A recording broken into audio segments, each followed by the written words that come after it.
Bé, benvinguts i benvingudes al darrer seminari web del cicle de seminaris web sobre innovació pública, com fer evolucionar l'administració i les institucions en l'era de la policrisi. Avui tanquem aquest cicle, vam començar-lo el mes de febrer amb el Giulio Coaggiotto, en el que vam parlar sobre com es dissenyen les institucions. Vam seguir amb la Pia Andrews, parlant de transformació de les institucions públiques, com reinventar-nos. Vam seguir amb la Bet Novek parlant sobre els reptes públics i que la intel·ligència col·lectiva era un important factor dels agents de canvi, no? Vam seguir amb Raül Olivan parlant del model d'innovació hexagonal i com orientava a les organitzacions cap a un nou model de contracte social. I avui acabem aquest cicle de seminaris amb el Carles Santiso, que en breu ens el presentarà l'Albert. Abans de que comencem amb la presentació del ponent d'avui, comentar-vos això, que tots els seminaris d'aquest cicle els podeu trobar al canal YouTube de l'escola, i després dir-vos que en el blog de l'escola hi ha una síntesi feta per l'Albert de cadascuna de les sessions que s'han dut a terme. A més, us podem anunciar que de cara a l'any vinent estem preparant un cicle sobre intel·ligència artificial aplicada a l'administració pública durant el 2025, que publicarem quan tinguem ja el cicle tancat, igual que vam fer aquest any, tot el cicle de conferències perquè es vegi una mica el context de tot plegat.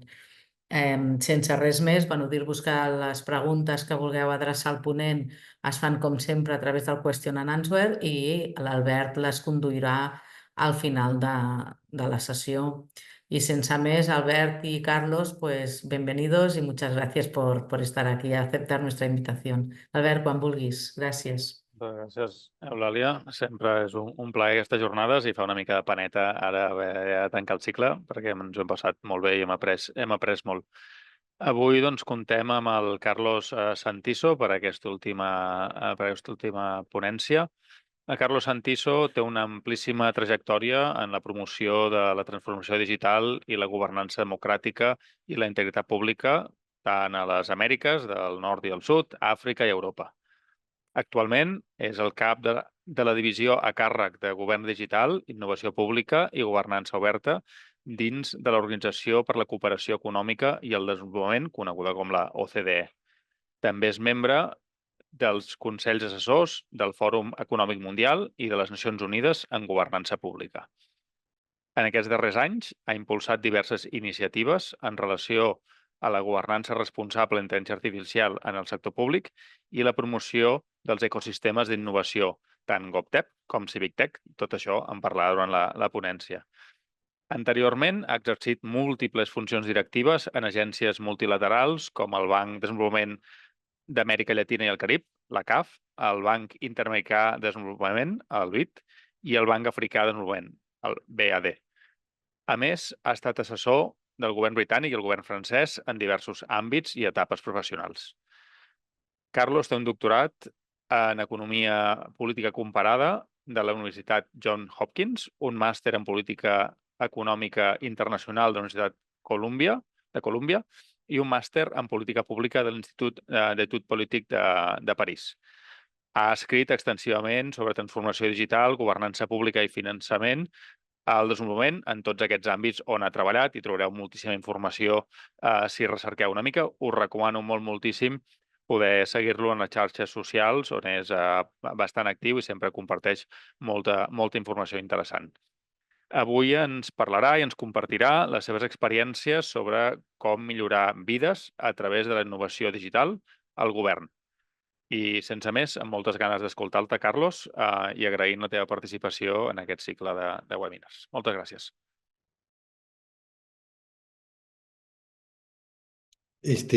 Muchísimas gracias. Buenos días, buenas tardes a todo el mundo.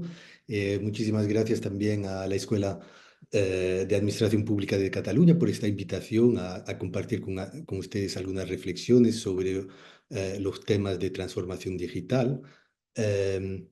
Y también, pues mira, igual empezando por presentarme rápidamente eh, y pues también aclarar que no voy a poder hablar en catalán, lamentablemente, pero voy a tener aquí una presentación con ustedes que será bilingüe. La presentación será en inglés y yo les compartiré mis reflexiones en castellano. Y aquí les estoy compartiendo ya la presentación que habíamos preparado. Eh, y si pueden confirmarme, igual Albert, que todo está bien con el Se ve visual. Se ve perfecto, gracias. Gracias. Buenísimo. Entonces yo ahí en esta horita que tenemos con ustedes, pues quisiera un poco compartirle algunas reflexiones que estamos y algún trabajo que estamos llevando a cabo sobre la transformación digital de los gobiernos y cómo este realmente es un medio para mejorar vidas y mejorar servicios públicos. Em, Igual recordarles que yo estoy trabajando ahora en la OCDE, que es la Organización para la Cooperación Económica y el Desarrollo, con sede en París y que tiene muchos miembros, 38 estados miembros, en uno de los cuales España, y cuyo propósito es trabajar con estos estados miembros en ver cuáles son las mejores prácticas, los estándares de buenas prácticas que se pueden recalcar en algunos temas, como en este caso el tema de la modernización del Estado y su transformación digital. Y parte de nuestro trabajo es realmente, sobre la base de datos y evidencia que también generamos, pues reflejar cuáles son algunos de los estándares de buenas prácticas que los países miembros de la OCDE y los que están asociados ven sus mejores prácticas reflejarse. Les voy a compartir algunas de estas, pero realmente en un contexto más amplio sobre por qué importa esta temática.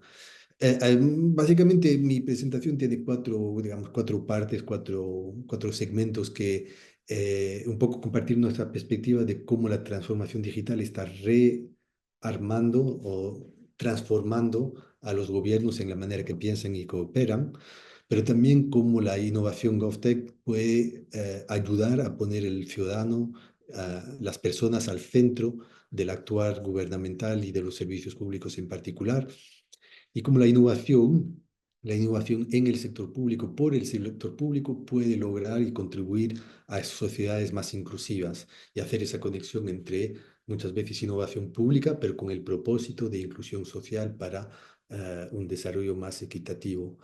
Parte de eso también les compartiré algunos de nuestros trabajos que hacemos sobre cómo la inteligencia artificial está cambiando estas temáticas y en particular cómo puede ser una oportunidad para mejorar la eficiencia de las administraciones públicas, pero también la capacidad de respuestas de los servicios públicos en particular.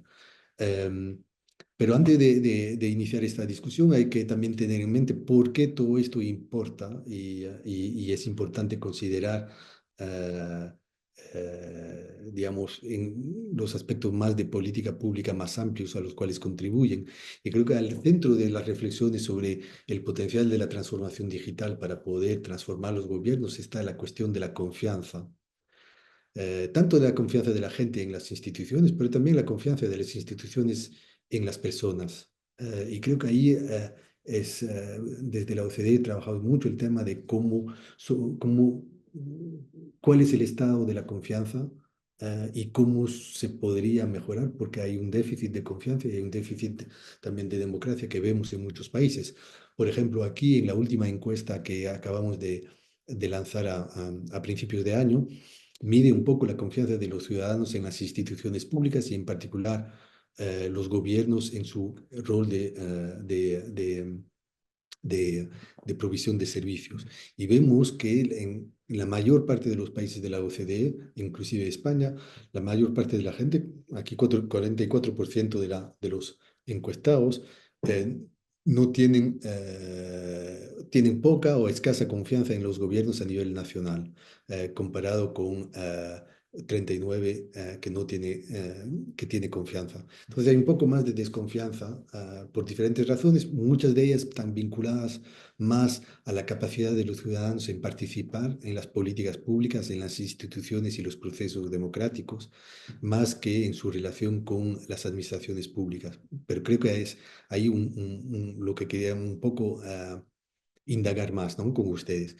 Y vemos en nuestro trabajo que hay diferentes drivers o hay diferentes, digamos, dinámicas que explican la confianza de la gente y de las personas en las instituciones, que tienen que ver con sus competencias, es decir, la manera en la cual los gobiernos operan, tanto en términos de su confiabilidad, es decir, que se recibe de los gobiernos lo que se piensa que se recibe en calidad y en oportunidad, pero también en su capacidad de ser responsivo, ¿no? En capacidad de responder y muchas veces anticipar las necesidades de la gente.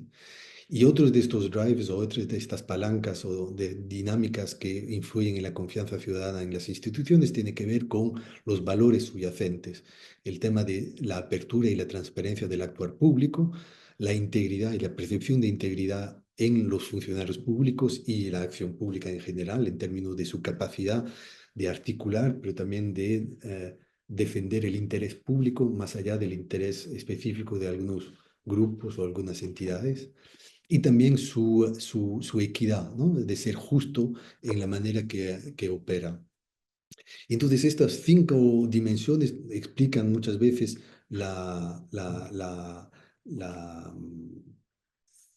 el grado explican cuáles son los factores subyacentes o las dimensiones subyacentes que hacen que se valore más la confianza en las instituciones que no se confíe en ella. Lo que vemos ahí, por ejemplo, que es muy interesante en estos resultados que verán, es que en general, entonces, como les decía, la gente en los países de la OCDE, las personas confían en la capacidad de los gobiernos de ser efectivos y confiables en su manera de operar y de proveer los servicios públicos que esperan, pero hay ciertas dudas en su capacidad de ser responsivo, es decir, que de poder responder a necesidades cambiantes y de actuar con integridad, en el sentido no tanto de corrupción, pero más bien de representación y de defensa del interés público. Y vemos entonces que si bien hay un alto grado de confianza en muchos de los países de la OCDE sobre los servicios públicos, hay bastante margen de maniobra, en particular en términos de la capacidad de poder ajustar los servicios a las necesidades de las personas. Aquí vemos y de manera interesante que en general en los países de la OCDE más del 50% de las personas en general confían en el uso de lo que los gobiernos hacen de sus datos. Y eso es importante recalcar porque eh, no siempre fue así, y en particular durante la pandemia hubo bastantes cuestionamientos sobre el uso que se hacían de los datos personales en particular, lo cual generó muchas demandas en términos de protección de datos personales, pero también de derechos digitales. Y ahí países como España, pero también ciudades como Barcelona han hecho mucho trabajo sobre el tema de derechos digitales y protección de datos. Si bien hay una demanda de apertura de datos públicos, hay también una expectativa de protección de estos datos, en particular de los datos personales. Lo que también vemos también en esta encuesta es que hay un poco de, de desconfianza, o por lo menos no una cierta menor confianza en la capacidad de los gobiernos en regular las nuevas tecnologías de manera eficiente y responsable. Aquí 40% más o menos de los encuestados tienen confianza en la capacidad de los gobiernos en regular el desarrollo de las nuevas tecnologías en general, en particular en su uso en la sociedad y en la economía, pero también en el sector público y por las administraciones públicas. Y ahí, de nuevo, también muchos países, inclusive en la Unión Europea y España, también han desarrollado marcos y políticas públicas del uso ético y responsable de estas tecnologías y un marco regulatorio y de supervisión bastante potente, basado en principios de transparencia, por ejemplo, en el caso de la ciudad de Barcelona sobre los algoritmos públicos y los registros abiertos de algoritmos públicos, ¿no? Pero bueno, hay una cierta desconfianza en la capacidad de poder, desde el gobierno, regular las nuevas tecnologías y su uso en la sociedad, pero también hay alguna desconfianza en el uso que hacen las administraciones públicas por estas tecnologías, de estas tecnologías, y lo vamos a ver un poco más adelante. Entonces, ahí realmente lo que les quisiera un poco compartir y plantear desde la perspectiva de la OCDE es que en este contexto de, digamos, de confianza limitada, pues la transformación digital del gobierno ya no es un tema solo de tecnología o de digitalización, pero es más un tema de transformación de las administraciones públicas usando lo digital, usando los datos para repensar algunas veces la manera que los gobiernos están pensando las políticas públicas y están entregando los servicios públicos. Y creo que este es un punto que solemos hacer importante, porque muchas veces cuando se habla de transformación digital, pensamos más en la solución tecnológica, más que en el problema de política pública que esta se puede usar para resolver. Y entonces ahí realmente lo que nosotros enfatizamos es que el gobierno digital es más bien, al final se tendría que hablar de gobierno, utilizando lo digital y los datos para transformarse. Y aquí vemos un poco cómo evolucionó este debate en los últimos años, en las últimas décadas, desde hace mucho tiempo sobre transitando del gobierno analógico que operaba en papel a un gobierno electrónico, que ahí se automatizaron muchos de los procesos, en particular dentro de las administraciones públicas, para facilitar y agilizar procesos y procedimientos, digamos, administrativos, pero pensados de manera analógica. Y luego entramos en una fase de gobierno digital, donde ahí realmente, como les mencionaba, nuestra perspectiva es que se usa lo digital y los datos para repensar el actuar público en función de los usuarios, de los ciudadanos, de las personas que son usuarios de los servicios públicos. Y ahí es un cambio de chip importante que lo venimos también reflejado, lo vemos reflejado en la recomendación de 2014 que tenemos en la OCDE sobre estrategias de gobierno digital, donde ahí no se enfatiza tanto cuán digitalizado están tus administraciones y tus procesos, pero más bien cuán inteligente es la administración para usar esas herramientas y esas soluciones que hoy tenemos para repensar sus procesos, repensar sus políticas y ser más efectivos en su entrega.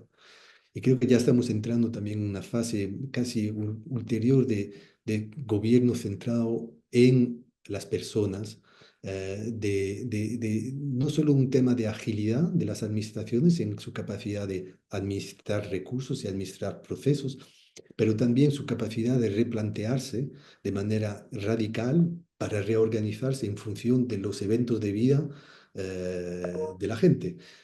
Por ejemplo, tener un niño que algunos aquí lo tendrán muy presente. Cuando uno tiene un niño, pues uno tiene que lidiar con muchísimos procesos administrativos que algunas veces son más o menos tediosos y ir de una administración a otra.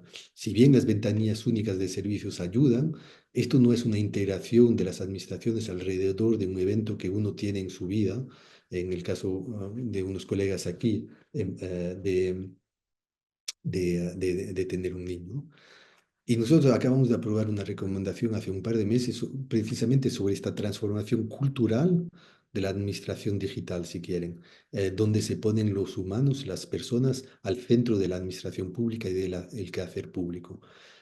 Y eso es realmente un desafío tecnológico porque requiere interoperabilidad de datos entre administraciones públicas, pero también es un reto cultural porque conlleva la necesidad de replantearse la estructura administrativa, no en función de las necesidades de las administraciones, pero de las necesidades y de la vida cotidiana de las personas. Em, y creo que estamos ahí transitando en esta nueva fase donde vemos cómo se están transformando estas administraciones de manera más o menos intensivas. Y desde la OCDE hemos desarrollado un índice de gobierno digital que precisamente mide esa capacidad de integración y de poder personalizar los servicios públicos a través de la transformación digital del sector público. Ven aquí un poco el marco que tenemos, ¿no? O sea, nosotros pensamos que la madurez de un gobierno digital no es cuán digitalizados sus procesos son, porque muchas veces es un error que la transformación digital o el gobierno digital es solo digital, es digital only.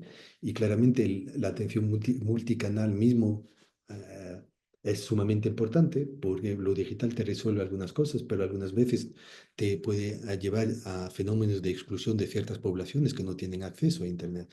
Entonces, uno puede tener, si quiere, en el back office la cocina totalmente digital dentro de las administraciones, pero el servicio de ventanilla y la atención a las personas y a los usuarios, que también sea multicanal a través de atención presencial como digital y también por otras vías que digital y con inclusive atención. Entonces, cuando pensamos la madurez de un gobierno digital, pensamos más bien en su capacidad de pensar servicios públicos que sean diseñados y que sean impulsados por los datos, es decir, por la inteligencia de los datos. Por ejemplo, en esta temática muchas veces se habla de los procesos de simplificación administrativa desde una perspectiva de una perspectiva que hay que digitalizarlo todo, o otros que piensan que hay que simplificar antes de digitalizar, por ejemplo, que es siempre una disyuntiva que se encuentra en muchos países y políticas públicas, si tú digitalizas o simplificas, o si puedes hacer los dos. Pero lo que la digitalización te permite es tener mejor datos y mejor inteligencia de cómo funcionan tus procesos y tus servicios para luego poder simplificarlos de manera igual más inteligente, basado en esa evidencia y esos datos. La segunda dimensión que es muy importante, que recalcamos, es el tener el ciudadano, o sea, los servicios y el actuar público que se centra en las personas y no en sus necesidades administrativas internas. Y eso, como les decía, por ejemplo, en los casos de los eventos de vida, es la necesidad de integrar los servicios públicos alrededor de estas necesidades o eventos de vida de la gente. Um, y lo vemos en particular en catástrofes, que también desde la OCDE extendemos nuestras condolencias a los colegas y a los amigos y a la gente en Valencia en particular. Pero realmente ahí es un caso donde hay una necesidad de integración de servicios públicos en función de un evento fuerte. Y también otra dimensión que recalcamos es la capacidad de innovación, en particular en la capacidad de las administraciones de experimentar nuevas soluciones y muchas veces empezando por los problemas más que por las soluciones que se pueden vislumbrar. Y ahí realmente esta capacidad innovadora de los sectores públicos es sumamente importante. Nosotros tenemos un estándar, una declaración de innovación en el sector público que volveré un poco a decir algunos de los elementos, pero que nos permite un poco guiar nuestro pensamiento en apalancar la innovación para resultados, para mejores servicios, para mayor inclusión y más allá de las soluciones tecnológicas que se pueden pensar o desplegar. Y ahí donde realmente hay fronteras de administración pública también tienen que ver con los servicios públicos personalizados y proactivos en su capacidad de poder anticipar de manera muy granular las necesidades que las personas tienen en cuanto a algunos servicios públicos. Por ejemplo, que de manera proactiva las administraciones recuerden a la gente que necesitan renovar su carnet de identidad o su permiso de conducir o su registro en los beneficios sociales, sin que la persona tenga que recordarse eso, ¿no? Entonces, de manera proactiva, los gobiernos y las administraciones pueden acercarse más, de manera más automática y de manera más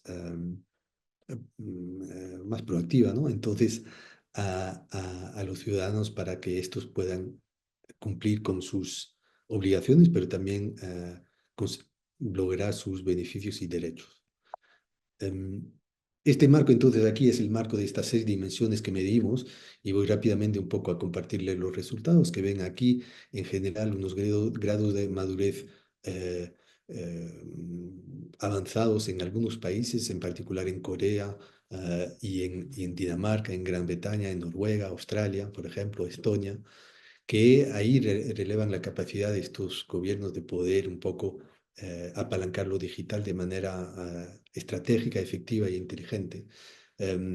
Creo que ahí, por ejemplo, en el caso de España, que está por la media de los países de la OCDE, también como si bien hay un alto grado de digitalización de los procesos administrativos, digamos, la capacidad de usar y apalancar estos avances para poder repensar la acción pública, pues tienen también márgenes de maniobra y de incremento que es importante. Ahí ven en general, de nuevo, y está subrayado ahí, que estas dimensiones vinculadas a la proactividad y la capacidad de estar centrados en el usuario son las dimensiones más altas de estas barritas que ven, donde en muchos casos son las menos desarrolladas, ¿no? Entonces ahí es ven una capacidad de mejora en estas dimensiones en particular. Aquí, claro, entonces en todo este contexto de estados, en gobiernos que han acelerado su transición digital, su transformación digital, en particular con la pandemia, que fue una aceleración muy fuerte, en particular en los trámites, la simplificación y la digitalización de muchos trámites en muchos países fue muy acelerada durante la pandemia. Y ahí entra toda la temática de la inteligencia artificial y cómo esta puede ser otra palanca de cambio, otro acelerador de la transformación de las administraciones públicas si se utiliza de manera confiable. Ahí nosotros estamos desde varios años trabajando el uso, no solo el uso responsable de la inteligencia artificial en el sector público, pero también su uso estratégico. Porque muchas veces el debate alrededor del papel de los gobiernos en la inteligencia artificial se centra en su papel de regulador o de facilitador de los ecosistemas de innovación digital y en particular de inteligencia artificial. Pero también hay un gran debate sobre su papel como usuarios de la inteligencia artificial para mejorar sus procesos. Y eso muchas veces, en muchos casos de los países de la OCDE en particular, el gobierno, digamos, el sector público en su generalidad, es uno de los compradores de tecnología más importantes, ¿no? Y entonces ahí hay un efecto interesante y importante sobre el papel que puede tener también el gobierno como usuario de la inteligencia artificial para setear o resetear algunos de los principios y de los estándares que se usan para desplegar estas soluciones. Nosotros vemos que los beneficios que se esperan de este despliegue tienen que ver en torno a 4 dimensiones. Uno tiene que ver con la eficiencia de los procesos internos operativos dentro de las administraciones públicas, simplificando muchas de las tareas y pudiendo, por ejemplo, destrabar mucho de los trámites. Lo vemos, por ejemplo, en el sector judicial, donde muchas de las soluciones de inteligencia artificial se han utilizado para poder destrabar muchos de los procesos judiciales y para poder un poco enfocarse en aquellos más complejos.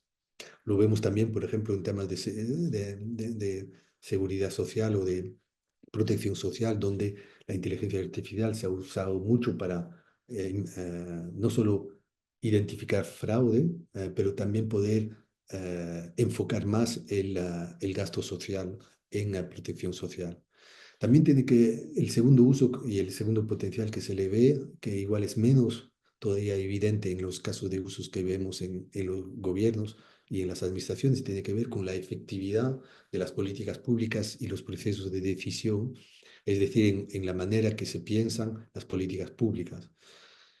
El tercer, digamos, esperanza de beneficio que tendría esta nueva tecnología en las administraciones públicas tiene que ver con esa capacidad de poder ser más proactivos y responsivos o poder responder mejor y poder capturar mejor las necesidades de los usuarios de manera más segmentada, más granular, más diferenciada.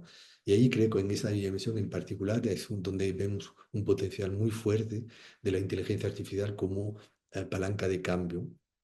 Y en una cuarta, digamos, objetivo que muchos de las administraciones y gobiernos están buscando con la inteligencia artificial es mejorar la integridad de las administraciones, pero también luchar contra la corrupción.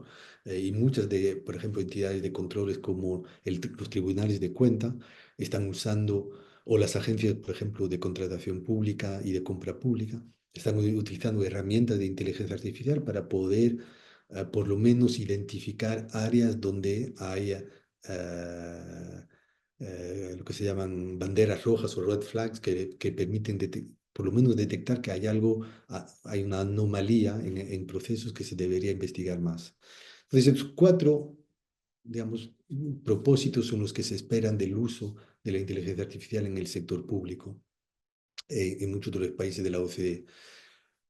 Pero, y nosotros estamos avanzando aquí en un documento que hemos publicado también a principios de este año sobre la necesidad también de gobernar el uso de la inteligencia artificial en el sector público. Un desafío que se ha visto es que hay cada vez más casos de uso de esta tecnología, pero de igual de manera fragmentada, de manera aislada, que no siempre tiene el control central o los estándares centrales que son necesarios para poder encarillarlo de manera estratégica, pero también responsable. Entonces hay una necesidad de repensar la gobernanza de la IA en el sector público y cómo se gobierna con la IA en las administraciones.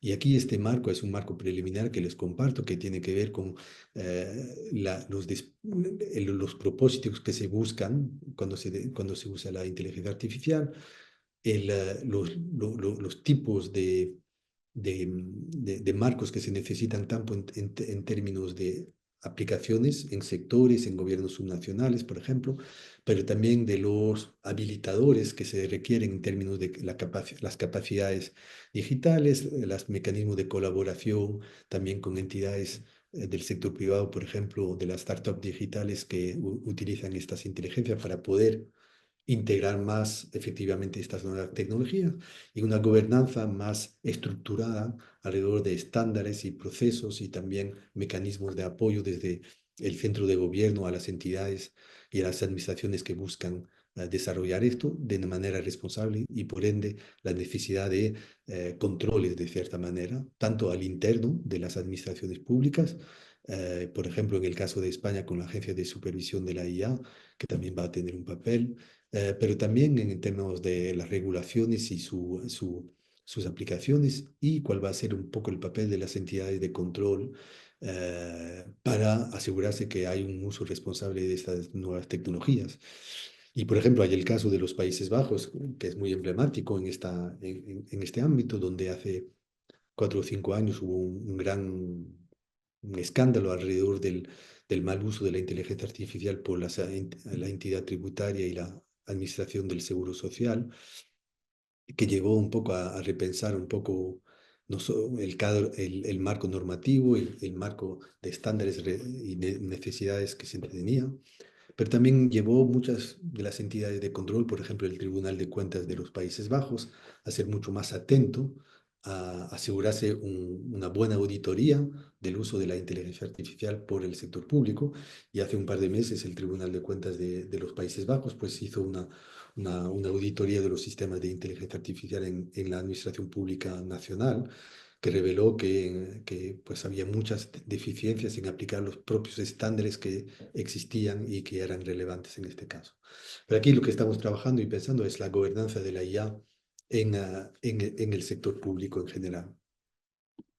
Yo diría en términos luego, otro elemento que en particular cuando hablamos de cómo las administraciones pueden integrar soluciones de inteligencia artificial a problemáticas concretas, tiene que ver con su capacidad de comprar, entre comillas, estas soluciones. Y muchas veces la compra pública no es siempre la más ágil para poder integrar y usar ese tipo de tecnologías en el sector público. Y ahí alianzas con los sistemas de innovación GovTech en particular, con los sistemas, las startups digitales que quieren tener un impacto social o un valor público, puede permitir al sector público mecanismos de experimentación con nuevas tecnologías para atender problemáticas concretas, pero también de integración de este tipo de soluciones tecnológicas en el sector público de manera ágil en una tecnología emergente que es muy disruptiva, pero que también cambia con una velocidad enorme, como lo hemos visto en los últimos años con la IA generativa, en particular en las administraciones públicas. Y de hecho ese es un tema que estamos trabajando, viendo cuáles son las guías que los gobiernos han desarrollado en materia de uso de la IA generativa en las administraciones públicas, que también el año pasado en particular fue un debate bastante intenso en diferentes sectores, ¿no? Ahí vemos estos ecosistemas de innovación digital con las startups GovTech, una innovación digital bastante interesante de soluciones que llamamos B2G, ¿no? Del sector empresarial al gobierno, donde hay dos actores que son los que proveen innovación desde el sector privado, en particular las startups digitales, a las administraciones públicas, en particular las unidades y laboratorios de innovación, que quieren integrar y que demandan mayor innovación pública en su manera de pensar y también de proveer los servicios públicos. Entonces tenemos, grosso modo, ¿no? Startups y gobiernos, y entre los dos hay una relación muy intensa. Primero, desde las administraciones públicas, la apertura de los datos abiertos de las administraciones públicas, no solo personales, pero también los datos administrativos, son una de las fuentes que usan más estas startups para desarrollar soluciones en base a algoritmos que desarrollan.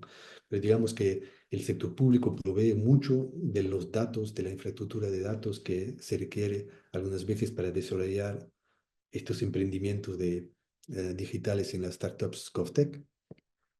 Y la compra pública, en particular la compra pública de innovación, ha sido un mecanismo a través del cual las entidades públicas, las administraciones, pues intentan comprar soluciones innovadoras en el mercado, eh, pero con sus limitaciones. Y creo que ahí el desafío es un poco ampliar, digamos, este uso de los sistemas de la compra pública para la innovación. Pero este es un mecanismo que en España también es muy dinámico, en Cataluña en particular, pero también en Madrid y en otras, por ejemplo, en el País Vasco, donde hay todo ecosistemas de innovación y de emprendimiento, algunos de los cuales se especializan en el sector público, que los llamamos las GovTech, y que se está generando, digamos, asociaciones públicos-privadas que son bastante interesantes, en particular para poder integrar nuevas tecnologías en las administraciones públicas. Em, Ahí voy también un poco volviendo al tema de la innovación más ampliamente, que también tenemos que pensar que al final la innovación, más allá de proveer una manera de poder integrar nuevas tecnologías en el actuar público, tiene que tener un propósito muy claro en términos de los problemas de política pública que quiere atender y también un resultado concreto que quiere lograr. En nuestro marco le hablaba de esta encuesta de sobreconfianza, ¿no? Y es interesante ver que en general mismo en los países de la OCDE, la mayor parte de la gente, aquí 4 de los 10 encuestados, piensan que las administraciones, eh, o sea, que solo 4 de cada 10 encuestados piensan que una administración podría mejorar un servicio si encuentran una idea innovadora. Esto tiene que ver un poco, o sea, un poco algunos de los límites de la innovación pública, en particular en los laboratorios, es el escalamiento, ¿no? Es decir, que esto no se queda en una experimentación, pero hay también una posibilidad de apalancarlo. Pero vemos que en general la gente no confía tanto o no piensa que las entidades públicas pueden innovar. Em,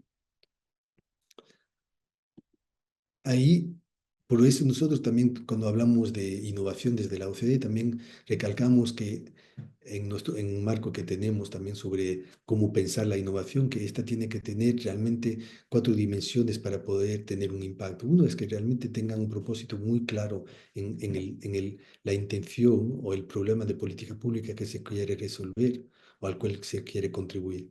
Y luego que haya un potencial de escalar este tipo de soluciones más allá de un experimento eh, para ver un poco cómo se podría tener un impacto mayor. Y la tercera dimensión tiene que ver con la capacidad, las capacidades internas de las administraciones de llevar a cabo estas innovaciones, pero también de poder escalarlas más allá del ecosistema de innovación. Y eso también tener un impacto que se pueda medir, un impacto medible. Y ahí es importante esto porque muchas veces en la innovación no medimos suficientemente el resultado y algunas veces el impacto, tanto en términos de, por ejemplo, beneficios fiscales o eficiencia del gasto, pero también en calidad de servicios, por ejemplo, que al final es lo que se quiere lograr. Y ahí medirlo, el impacto, medir los resultados es algo que consideramos muy importante. Y entonces, en los servicios públicos, esto es una dimensión bastante importante, yo diría, y ahí quisiera compartirle algunas veces, lo que nosotros intentamos hacer es no solo, es algunas veces cuando hablamos de innovación, de combinar diferentes instrumentos, le hablaba de la inteligencia artificial, pero también esta combinada con la inteligencia humana es muy poderosa para poder un poco repensar los trámites y servicios públicos. Aquí tenemos trabajo en la OCDE sobre lo que llamamos barro, el sludge, ¿no? En términos de poder también pensar la simplificación de trámites y de procesos, no solo en términos de costos estándares, en términos de tiempo, de costos, de eficiencias, de gastos que se hacen, pero también digamos, los costos psicológicos, ¿no? Y aquí brindar lecciones desde las ciencias del comportamiento para entender por qué la gente, cómo la gente se mide, se siente cuando interacciona con un gobierno, no en términos, digamos, materiales, pero también algunas veces este tipo de fricciones que no siempre se suelen medir, pero que definen un poco la satisfacción que tiene la gente con los trámites, en términos de la facilidad de buscar la información que se quiere, los costos de decidir qué camino recorrer, los costos cognitivos, los costos emocionales, ¿no? Y ahí, cuando uno puede combinar ese tipo de acercamiento sobre lo que nosotros llamamos auditoría de sludge, a inteligencia artificial, uno puede combinar diferentes tipos de innovaciones para mejorar el servicio público y los trámites públicos. Ahí realmente lo que quiero enfatizar es que la innovación no es solo digital, pero cuando se aumenta con herramientas digitales puede ser muy poderosa. Y esta innovación, por ejemplo, a partir de las ciencias del comportamiento, es algo que muchos países están experimentando. Nosotros trabajamos mucho con Australia en particular, donde cuando piensan a los procesos de simplificación de trámites, aplican tanto la metodología de costos estándares, basado en datos, que les permite medir un poco la eficiencia del proceso, pero también un poco una auditoría psicológica de los procesos. Porque muchas veces, tal vez, en muchos países, la satisfacción que tienen las personas de un servicio público tiene que ver más con, por ejemplo, la manera que se la atiende, la empatía con la cual se la atiende, más si es un proceso eficiente. Claramente, si no es eficiente y que no es empático, pues ahí estamos en el peor de los mundos. Entonces, esto es algo que les compartí que me pareció interesante como acercamiento cuando hablamos de innovación pública, a repensar, reintegrar lo humano en estos procesos.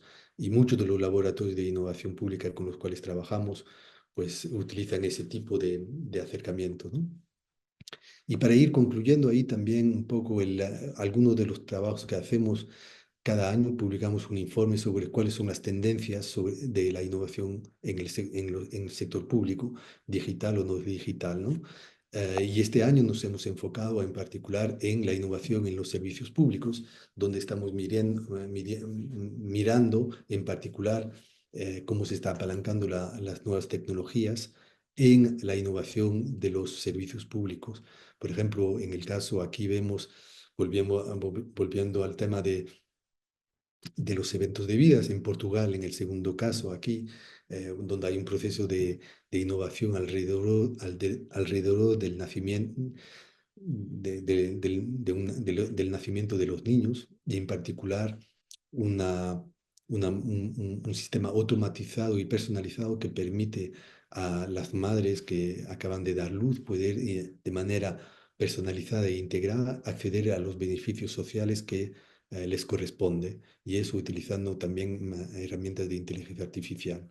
Vemos en el caso de Noruega también, donde intentan utilizar algunas innovaciones para poder pensar las necesidades futuras de las poblaciones migrantes, o casos como por ejemplo en Francia, donde se está utilizando muchas palancas para poder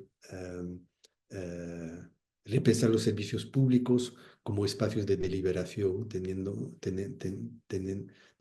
mecanismos más institucionalizados de involucramiento de los usuarios en la selección de los servicios a simplificar o a repensar. Pero eso son algunas de esas tendencias que hemos visto este año y el informe estará listo a finales de este año para poder un poco compartir cuáles son algunas de estas tendencias en términos de poder anticipar las necesidades de la población, de poder personalizar los servicios, por ejemplo, en el caso de los niños, también poder personalizar los servicios de emergencia, aquí en particular de los desastres naturales, de los cuales hemos hablado, y también poder integrar la inteligencia de datos en los servicios públicos y de manera más amplia involucrar a los ciudadanos en la simplificación administrativa. Entonces ahí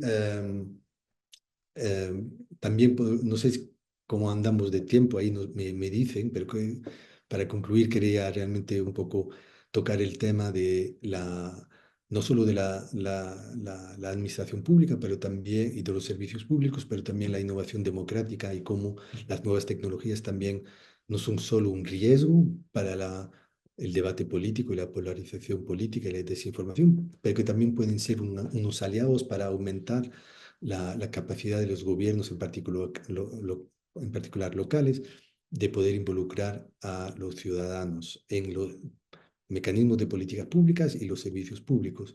Ahí, de nuevo, ahí hay una cierta desconfianza en general de la gente en la capacidad de los gobiernos de poder integrar los insumos que los ciudadanos les dan en consultas públicas sobre diferentes temáticas, políticas o servicios públicos. Y ahí creo que mucho tiene que ver también con asegurarse que los mecanismos de participación ciudadana sean efectivos en su capacidad de poder incidir en las políticas y que los gobiernos luego puedan restituir a los ciudadanos como esto ha sido el caso, ¿no? Y ahí hemos visto en muchos casos el aumento de procesos de deliberación pública, en particular a nivel local, con herramientas interesantes. Y ahí las innovaciones digitales pueden ser muy interesantes. Algo que estamos mirando mucho es la experiencia de lo que llamamos la Civic Tech, estas tecnologías cívicas que permiten a los gobiernos y a los ciudadanos interactuar de manera más intensa.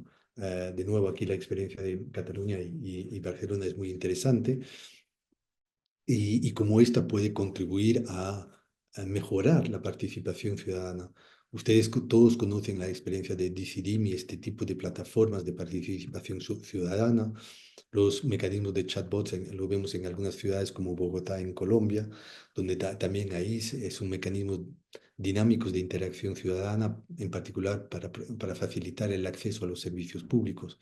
Pero hay una serie de beneficios que estas tecnologías cívicas pueden lograr en términos de participación, de agilidad de procesos, en particular la capacidad de los gobiernos de poder entender mejor lo que esta información brinda y estos procesos de consultación le brinda, y también poder incrementar su transparencia. Entonces ahí es otra temática de las Civic Tech que también nos interesa mucho mirar y que hemos visto como una palanca útil para muchos gobiernos, en particular locales. Ahí lo que estamos trabajando ahora es el tema de la inteligencia artificial como palanca para poder mejorar la capacidad, mejorar la participación ciudadana. No solo de manejar los riesgos de desinformación generada por la IA, ¿no? Pero realmente poder utilizarla para entender mejor lo que las personas dicen y quieren. Podríamos hablar esto más en detalle, pero yo ya quisiera un poco ir concluyendo en esto, en compartir algunos de los trabajos que hacemos en los países. Trabajamos en todos los países del mundo, tanto en los países miembros de la OCDE, como por ejemplo aquí les muestro el caso de América Latina, de Noruega, de Corea y de Australia sobre algunas de estas temáticas. También hemos hecho mucho trabajo en el marco del G7 y del G20, mucho alrededor de la transformación digital, de la infraestructura pública digital y en particular del uso de la inteligencia artificial por los sectores públicos de estos países. Sin más, quisiera un poco ya cerrar ya que el tiempo se me fue, Albert, y aquí a disposición para poder seguir conversando y responder a las preguntas. Muchas gracias, Carlos. Ha sido muy, muy interesante y muy rica la presentación. Ahora sí, bueno, tenemos unos minutitos para recoger algunas de las preguntas. Yo simplemente me quedo, bueno, primero agradecer que has tocado muchísimos temas de manera muy estructurada, además conectándolos muy bien unos con otros, con ejemplos que la gente puede entender de proximidad, como los eventos vitales o algo tan fácil teóricamente como la renovación de documentación. Y me quedaría también con lo que has dicho, que esta transformación digital es una transformación cultural de la administración para repensar las necesidades, no desde las necesidades de la administración, sino las necesidades de las personas, ¿no?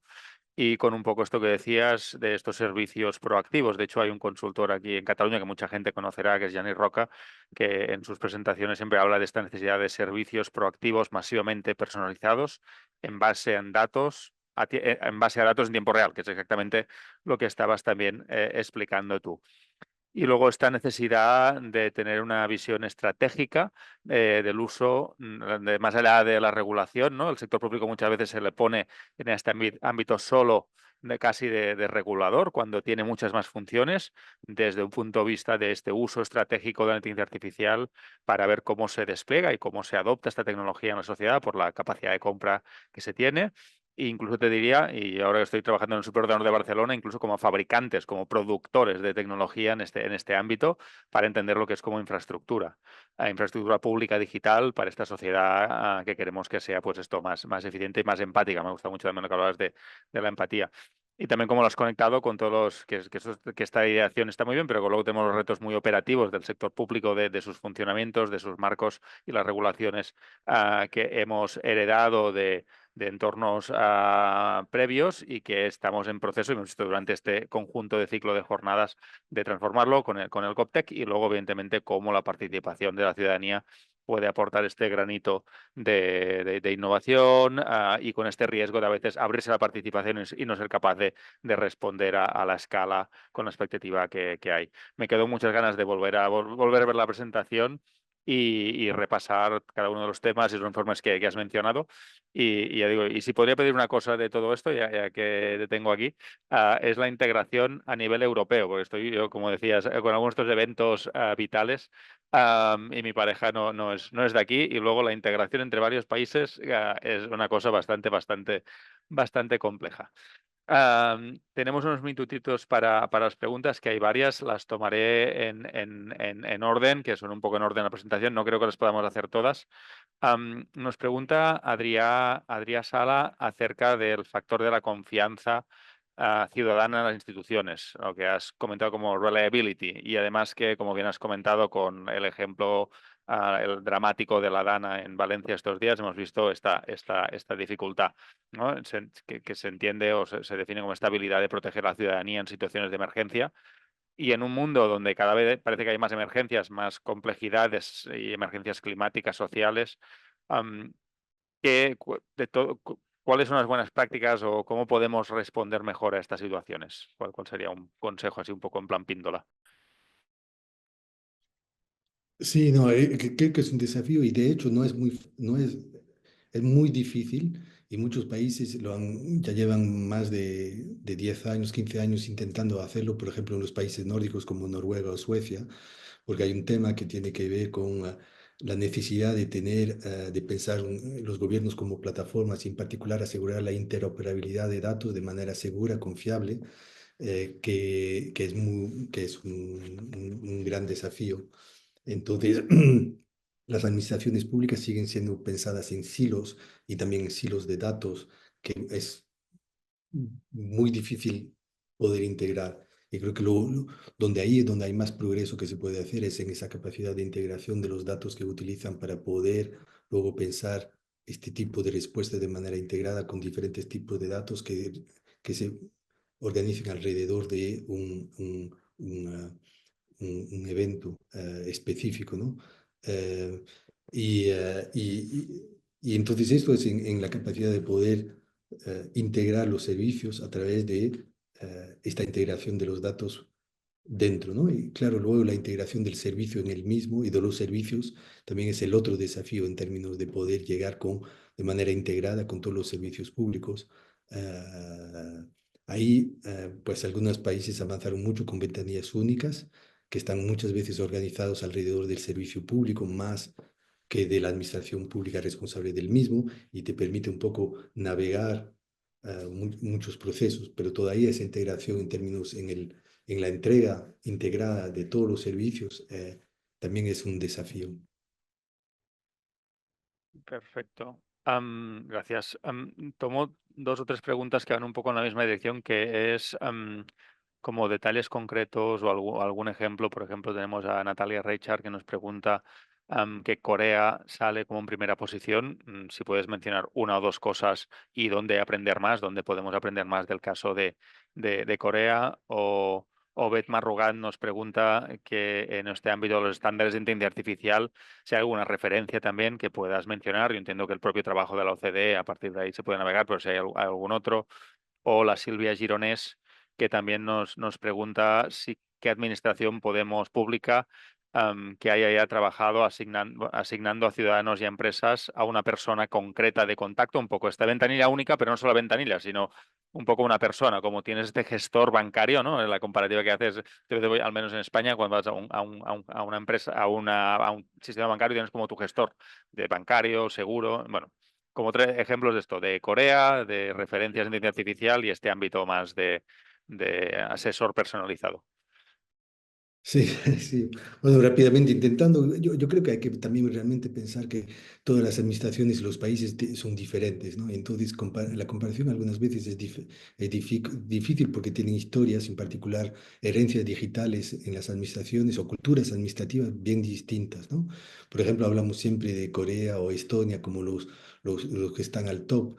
El tema con Estonia es que no tuvo herencia de ningún sistema digital después de su separación con la Unión Soviética, y entonces ahí uno pudo construir un poco sin tener esa herencia. Muchos de los desafíos que encontramos en muchos países es también la tecnología avanza muy rápido, pero tu capacidad de reemplazar tus tecnologías anteriores con nuevas es muy difícil, y algunas veces una administración es una suma de tecnologías que se fueron sumando a través de los tiempos y que luego no hablan entre sí. Creo que países como Corea lo que sí resolvieron de cierta manera tiene que ver con esa armonización de los tipos de soluciones digitales que pueden desplegar. Pero realmente Corea también dio el salto que cuando piensa transformación digital no es no es un fin, pero es un medio a través del cual repiensa algunos de sus procedimientos. Eh, Algunos otros países que pensamos que siempre estaban más avanzados, como Japón, no son siempre el caso, ¿no? Yo diría que hay otros países que también pueden también tener un progreso más rápido. Lo vemos igual con vecinos como el caso de Portugal, que en los últimos 10, 15 años ha hecho muchísimos progresos, pero realmente también creo que había una pregunta ahí sobre integración de servicio, ¿no? Pero Sí, ellos apostaron mucho sobre lograr que el registro de las empresas y el registro de nacimiento sean hechos de manera integral, también para poder lograr un poco el apoyo de la población y del sector empresarial a los beneficios que puede tener la transformación digital. El tema del certificado de nacimiento, por ejemplo, o los hechos alrededor del nacimiento son importantes porque cuando vemos en las administraciones públicas uno de los trámites o documentos más pedidos es el certificado de nacimiento. Y, por ejemplo, los registros civiles pues son algunas veces bien complicados de digitalizar y de repensar de manera integral. Y si no se logra que los registros civiles hablen con, por ejemplo, otras entidades públicas para que no te pidan dos veces tu registro o certificado de nacimiento, pues es un desafío. Pero ahí enfatizar que los países tienen diferentes también culturas, ¿no? Administrativas, manera de trabajar que los hace muy diferente, ¿no? Países que trabajan, que son pequeños y muy centralizados, operan de manera muy diferente de países más grandes, descentralizados o federales, donde también tú tienes desafíos de integración entre niveles de gobierno, ¿no? De nuevo ahí son casos que en Estados Unidos, en Australia o en España se dan. Em, Había una pregunta sobre algunos países con avances en temas de inteligencia artificial. Yo miraría el caso de Canadá y de Australia en particular, donde realmente ahí hay un esfuerzo desde el centro de gobierno de armonizar, regular y poner la casa más en orden en términos del uso de la inteligencia artificial por las entidades federativas. Creo que había una pregunta ahí de que hay muchos experimentos, ¿no? Pero algunas veces no hay siempre las capacidades necesarias o no hay siempre las regulaciones necesarias para hacerlo de manera efectiva, estratégica y responsable, ¿no? Estamos ya fuera de tiempo. Veo una pregunta que creo que es interesante. Si la puedes responder de manera muy breve, y te puedo robar 2 minutos más, de Silvia Bejarano, donde donde nos comenta la dificultad por parte del propio personal público para adaptarse a todo esto. ¿Qué recomendación tendrías desde el ámbito? Hay muchas personas trabajadoras del ámbito público escuchándonos. Porque esto a veces puede que tenga esta idea que te sobrepasa, que no puedes acceder. ¿Cuál sería, como, aparte de escucharnos, de seminarios como este, qué más pueden hacer? O podemos. No, y de hecho es algo súper importante porque me parece que o sea, la transformación, uno de los primeros beneficiarios de la transformación digital son los servidores públicos, en términos de poder simplificar sus tareas administrativas para poder tener más tiempo y enfoque en el servicio que proveen. Y creo que ahí vemos muchas veces que todas estas innovaciones se hacen con los servidores públicos para que también sean beneficiarios de ella, que muchas veces hay el temor del desplazamiento del talento digital que se requiere, pero hay diferentes tipos, ¿no? O sea, claramente la transformación de los empleos públicos puede liberar muchos empleados públicos de tareas que no son siempre, que no agregan mucho valor, pero también se necesita talento digital para poder dirigir esta transformación digital, en particular los cuerpos administrativos tecnológicos del Estado. En el caso de España es un cuerpo muy fuerte y que permite un poco fortalecer ese músculo, ¿no? técnico para la transformación digital. Pero volviendo que los servidores públicos son también muy altos beneficiarios de estos procesos de automatización.